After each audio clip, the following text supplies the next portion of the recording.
Olá pessoal, então hoje iremos falar sobre sistema complemento. O sistema complemento é um sistema bioquímico complexo, multicompetente, constituído por aproximadamente 30 glicoproteínas plasmáticas que encontram-se inicialmente inativadas. Estas glicoproteínas são sintetizadas principalmente pelos hepatócitos e uma pequena fração por macrófagos e fibroblastos. Tem o início da sua síntese no primeiro trimestre da vida fetal. Assim, quando o hospedeiro nasce, ele apresentará a nível plasmático todos os componentes do complemento.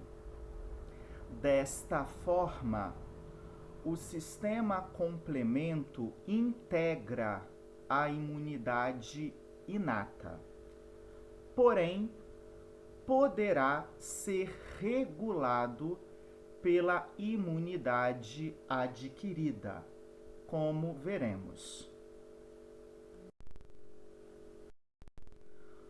O sistema complemento, então, poderá ser ativado através de 3 diferentes vias: a via clássica, a via das lectinas e a via alternativa. A via clássica, ela é induzida mediante formação do complexo antígeno-anticorpo ou imunocomplexo. Notem, então, que para a ativação da via é necessário a presença de anticorpos IgM ou IgG. E sabemos de antemão que os anticorpos são proteínas derivadas de linfócitos B ativados, células que integram a imunidade adquirida. Desta forma, a via clássica é modulada pela imunidade adquirida do hospedeiro. Já a via das lectinas e a via alternativa serão induzidas mediante a presença física do patógeno no organismo, sendo induzidas, então, e moduladas pela imunidade inata do hospedeiro. Independente da via de indução, o sistema complemento terá como principal função levar à destruição dos patógenos por lise osmótica, além de promover a opsonização dos antígenos, bem como recrutar células inflamatórias em direção ao foco antigênico, exercendo, portanto, ação quimiotática para leucócitos. As reações químicas que integram o sistema complemento são reações que ocorrem em cascata, culminando com a ativação do elemento seguinte: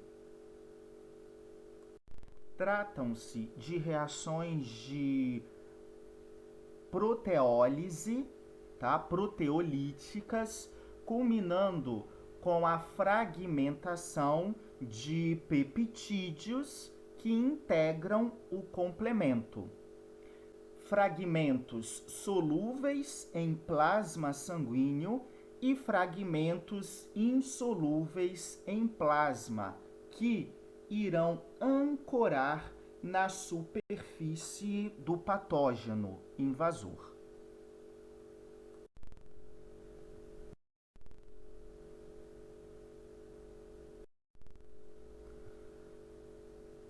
Inicialmente, vamos caracterizar a via clássica de ativação do sistema complemento. Como falado, esta via é modulada pela imunidade adquirida do hospedeiro. Por quê? Porque dependerá da formação do imunocomplexo. Para indução da via, então, faz necessário a presença de um patógeno no organismo.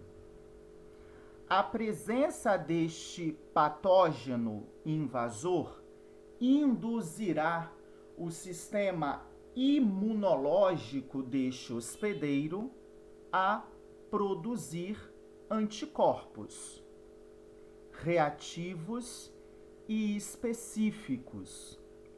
Estes anticorpos, através da região variável, chamada FAB, reconhecerá e se ligará aos epítopos do antígeno,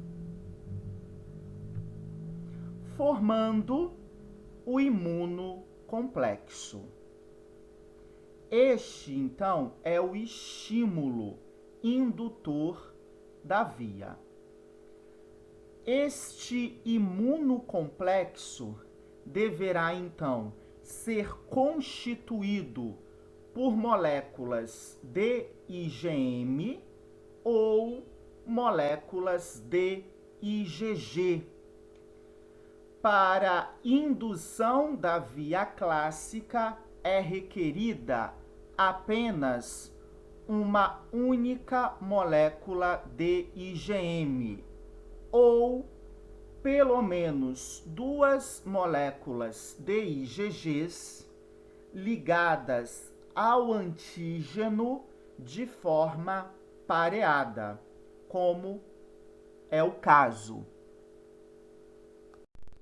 Mediante a formação do imunocomplexo, verifica alteração estrutural da região Fc da imunoglobulina, a qual, então, proporcionará a exposição de sítios de ligação para o componente 1 do sistema complemento, que se ligará ao imunocomplexo.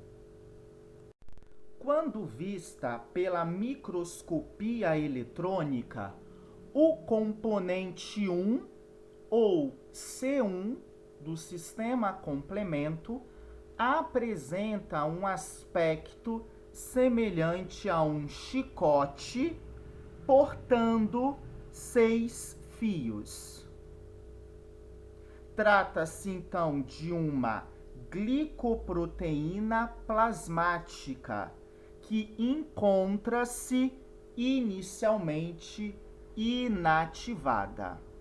Quando pelo menos 2 dos seus 6 fios se ligarem ao imunocomplexo, verifica a ativação da C1, que, uma vez ativada, apresentará a capacidade de clivar proteínas. Sequencialmente, a C1 clivará o componente 4 do complemento, formando, após clivagem, dois fragmentos. O fragmento C4b e o fragmento C4a. O fragmento C4b é maior e insolúvel em plasma sanguíneo. E uma vez formado, ancorará sobre a superfície microbiana. Já o fragmento C4a é menor e solúvel em plasma sanguíneo, então permanecendo na circulação. Em seguida, a C1 irá clivar o componente 2 do complemento, formando dois fragmentos. O fragmento C2A, que permanecerá aderido à superfície do patógeno, e o fragmento C2B, que permanecerá na circulação sanguínea do hospedeiro. Então, mediante a clivagem sequencial da C4 e C2 pela C1, formaram-se os fragmentos C4b e C2a, que passam agora a constituir um complexo proteico aderido à superfície de membrana do patógeno. Esse complexo passa a ser denominado de C3 convertase. A C3 convertase, então, atuará na degradação do componente 3 do sistema complemento. O C3 é o principal componente do complemento. Por quê? Porque encontra-se em maior proporção no plasma sanguíneo. A sua ativação é imprescindível para a continuidade da via. Assim, como a C3 se ativa? Através da sua clivagem pela C3 convertase.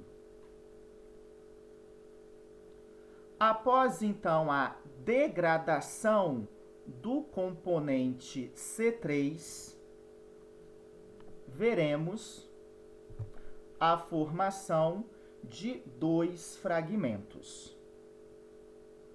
O fragmento maior, insolúvel em plasma sanguíneo, denominado C3b, e um fragmento menor, denominado C3a, que então permanecerá circulante no plasma sanguíneo.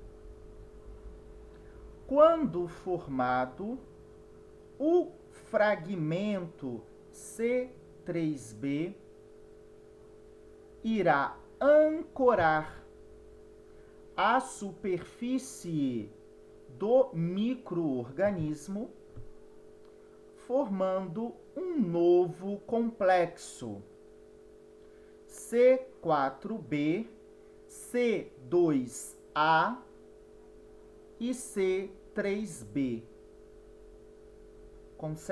Consertem aqui, ó. Esse complexo, ele passa a ser denominado de C5 convertase da via clássica. Por quê? Porque atuará na clivagem do componente 5 do complemento.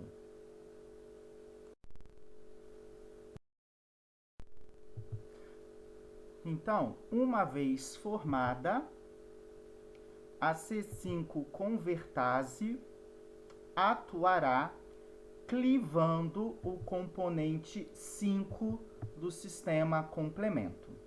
E mediante esta clivagem, formará dois fragmentos do peptídeo. O fragmento menor, chamado C5A, que permanecerá no plasma sanguíneo circulante, e o fragmento peptídico maior, insolúvel em plasma, denominado C5B, que irá permanecer, então, aderido à superfície microbiana. Após ancoramento, o fragmento C5B chamará o componente 6, que se ligará neste, formando um complexo. O componente 6, ancorado na superfície microbiana, chamará o componente 7 do sistema complemento, que por sua vez chamará o componente 8 do complemento, formando aqui um grande complexo proteico. C5B, C6, C7 e C8. Este complexo, então, chamará inúmeras moléculas de C9. Então, aproximadamente 12 a 18 moléculas de C9 ligarão a este complexo. Este componente, o C9, integra uma família de proteínas chamada perforinas e, mediante a sua polimerização, formará um grande complexo chamado MAC, complexo de ataque à membrana, que nada mais é do que poros transmembrânicos. Estes poros, então, favorecerão o influxo de água para o citoplasma do antígeno, levando nele um desequilíbrio osmótico, culminando com a sua lise, e mediante a lise, a sua morte. Via das lectinas ligadoras de mannose. Esta via, ela é bem semelhante à via clássica. O que muda é o estímulo indutor da via. Aqui, a própria presença física do patógeno já é suficiente para indução da via das lectinas. Bom, a lectina é uma proteína sintetizada a partir de hepatócitos. Esta proteína reconhece resíduos de manose.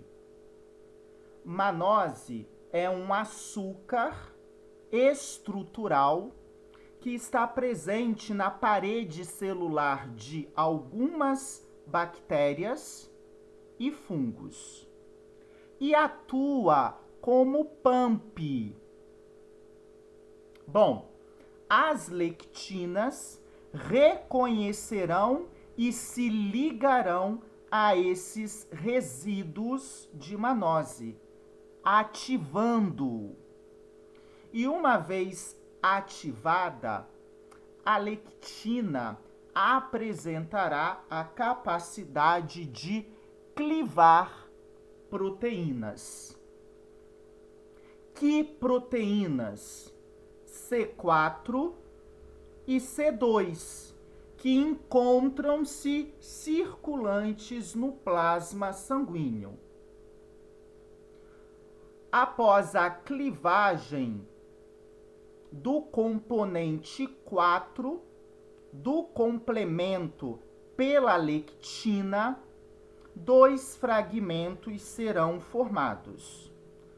O fragmento C4b, insolúvel em plasma, e o fragmento C4a, solúvel em plasma sanguíneo.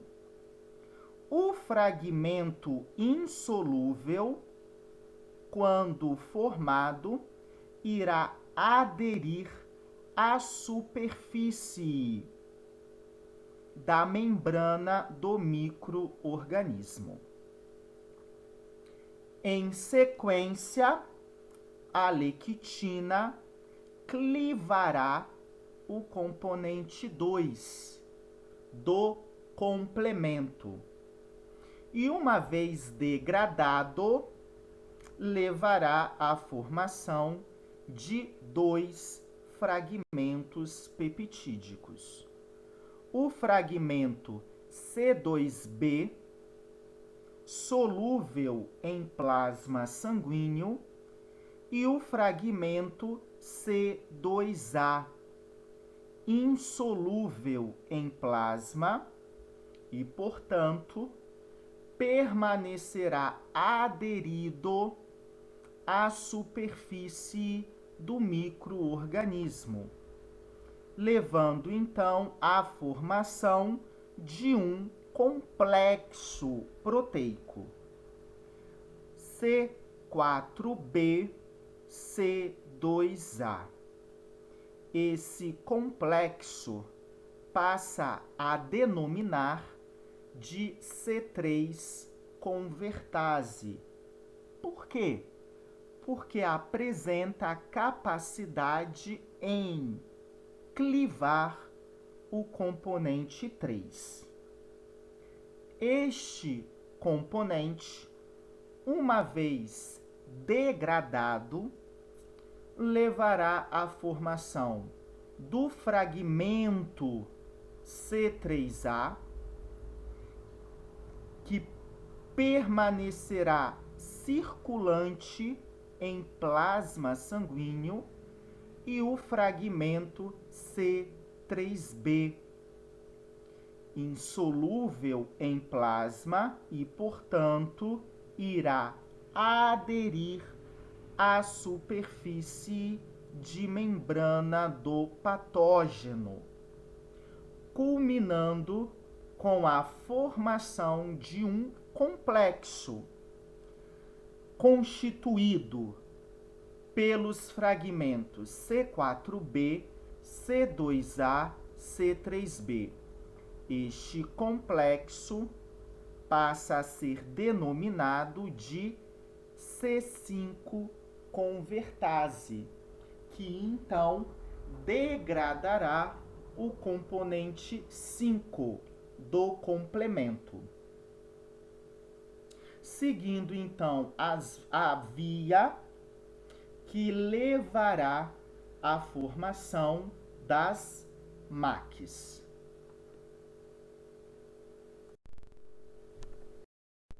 E, por fim, a via alternativa.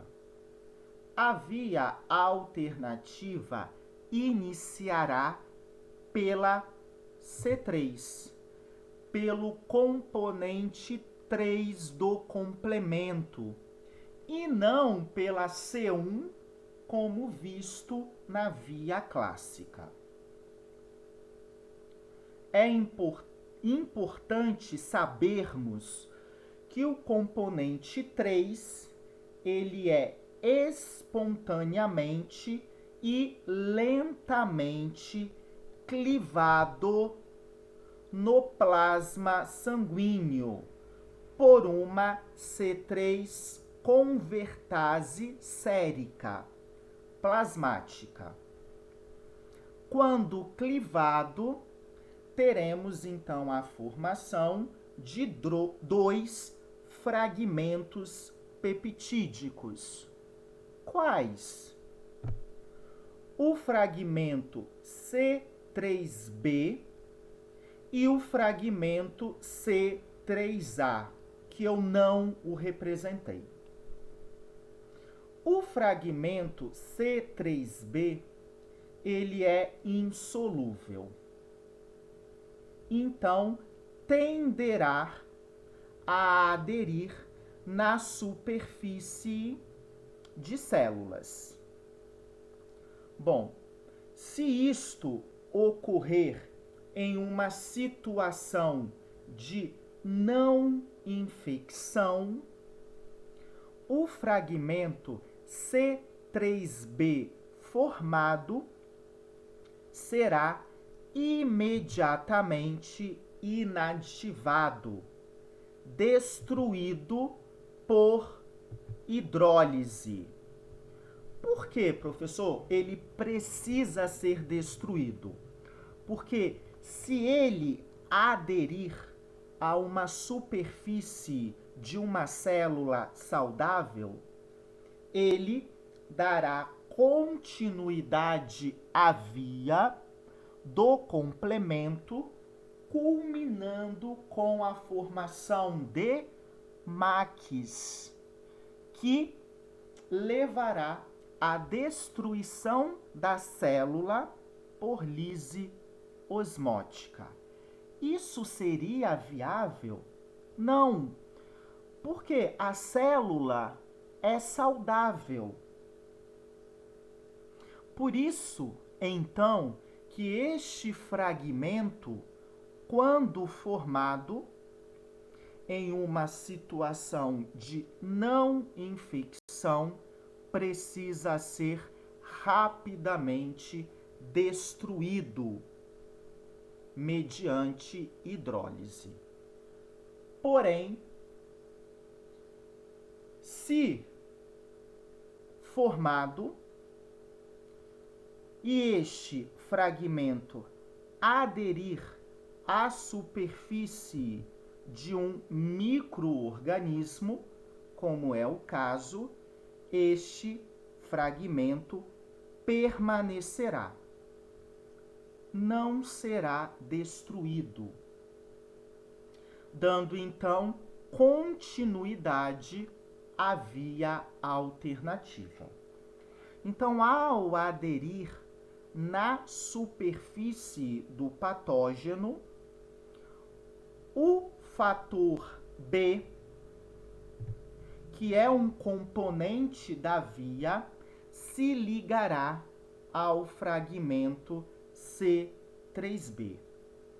E nesse momento, nesse exato momento, o fator B ligado ao fragmento C3b tornar-se-á alvo da ação proteolítica do fator D. O fator D, então, clivará o fator B ligado, culminando com a formação de dois fragmentos. O fragmento menor, solúvel em plasma, chamado Bzão-Azinho, e o fragmento maior, insolúvel em plasma, chamado Bzão-Bzinho.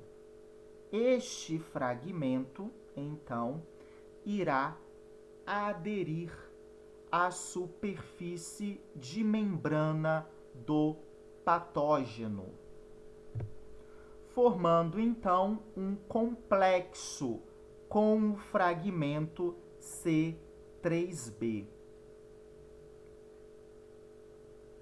Este complexo aqui formado passa a ser denominado de C3 convertase da via alternativa.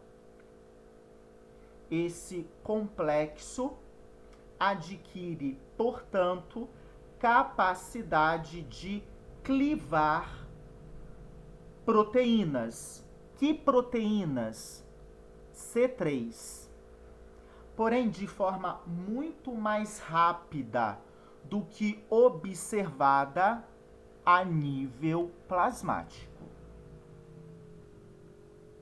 Esta C3 convertase tem um tempo de vida muito curto, não superior a 5 minutos. Após isto, se inativa. Para compensar esta deficiência, a C3 convertase se associa a um fator P, ou seja, a properdina. Quando a properdina conjuga com este complexo, aumenta o tempo de vida da enzima de 5 minutos para 30 minutos. E aí, esta enzima converterá uma grande quantidade de componentes 3, né? Fragmentará uma grande quantidade de componentes C3, culminando na formação de dois fragmentos. O fragmento C3A, que permanecerá solúvel em plasma sanguíneo, e o fragmento C3b, que, quando formado, irá aderir à superfície do patógeno, culminando então com a formação de um novo complexo, constituído então pela C3b, Bzão-Bzinho e C3b. Este complexo formado passa a denominar-se de C5 convertase da via alternativa, que então irá clivar o componente 5, culminando aí com a formação das MAQs, complexo de ataque à membrana, promovendo a destruição do patógeno por lise osmótica.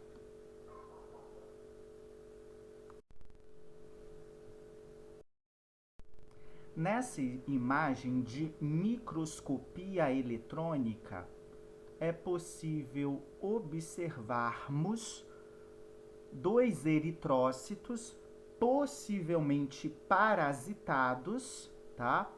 Portando na sua superfície de membrana o complexo das MAQs, que são poros transmembrânicos que se formam na célula alvo ou no patógeno diretamente, e esses poros levarão um influxo de água para dentro da célula, levando aí um desequilíbrio osmótico, culminando com a lise celular ou a lise do patógeno.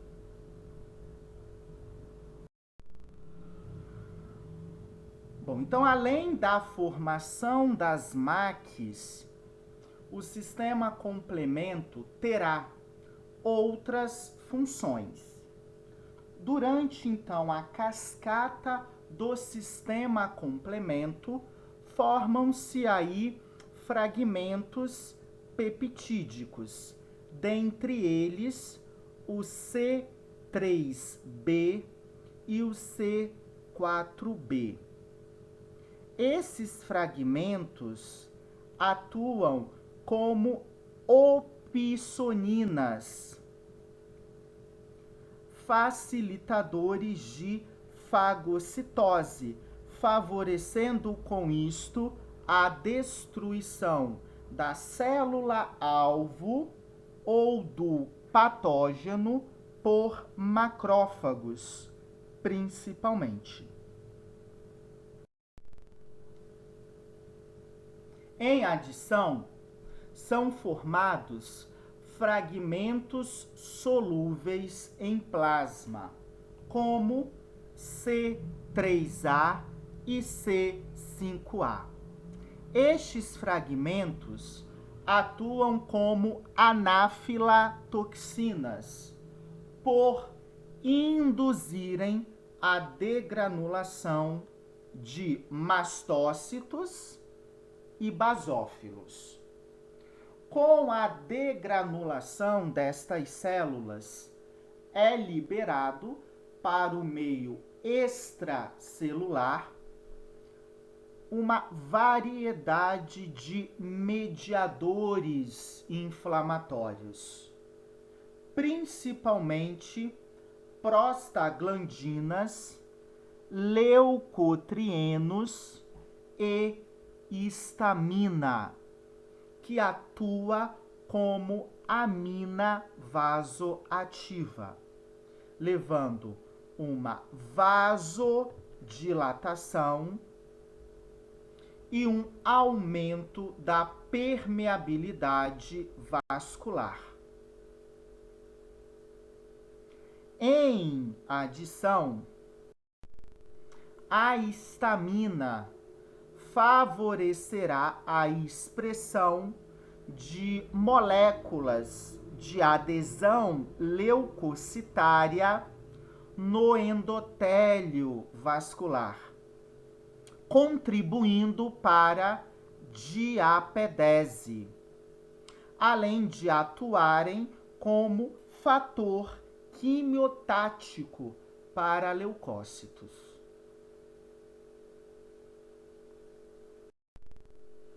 Uma outra função aí atribuída ao sistema complemento é levar à remoção dos complexos antígeno-anticorpo da circulação sanguínea.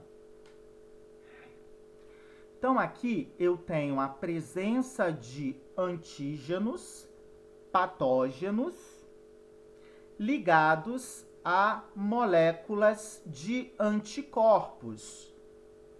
Pela minúcia química, trata-se aqui de IgG, devido aí à estrutura monomérica, tá? Esse imunocomplexo se formou onde? Na circulação sanguínea. Dessa forma, se o componente 1 do sistema complemento associar ao imunocomplexo, teremos o desencadeamento da via clássica do sistema complemento, que levará à destruição do patógeno. Acontece se este complexo depositar na superfície de células saudáveis, estas serão destruídas. Desta forma, então, o que acontece? Quando esse imunocomplexo é formado em grandes quantidades na circulação sanguínea, passa a se ligar em receptores específicos presentes na membrana de eritrócitos, marcando estes eritrócitos para serem destruídos através da fagocitose por macrófagos hepáticos e esplênicos. Então, dando aí uma função de tamanha relevância ao sistema completo. Então, aqui, de forma sumária, as funções do sistema complemento. Lise osmótica da célula alvo ou do patógeno. Opsonização de patógenos, desencadeado aqui pelos fragmentos C3b e C4b. O sistema complemento ainda ativa a resposta inflamatória. Por quê, professor? Porque induz a degranulação de mastócitos e basófilos, mediante formação das anafilatoxinas, representadas aqui pelos fragmentos C3A e principalmente C5A, além de atuarem na eliminação, na depuração de imunocomplexos circulantes.